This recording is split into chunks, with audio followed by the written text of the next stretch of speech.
किती मऊ लुसलुशीत आपले हे इथे पराठे फुलके बनवून तयार झालेले आहेत. तुम्ही बघू शकता.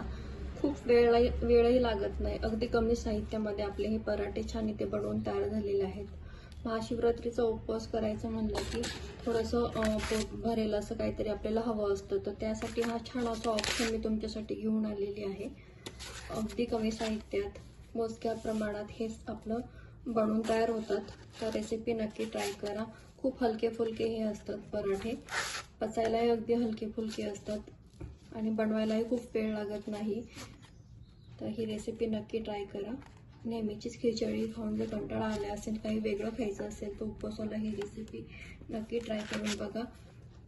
अगदी मऊ लुसलुशीत होतात बघा. अगदी आहे असं होतं हे. तर किती छान आपले इथे पराठा बनवून तयार झालेला आहे.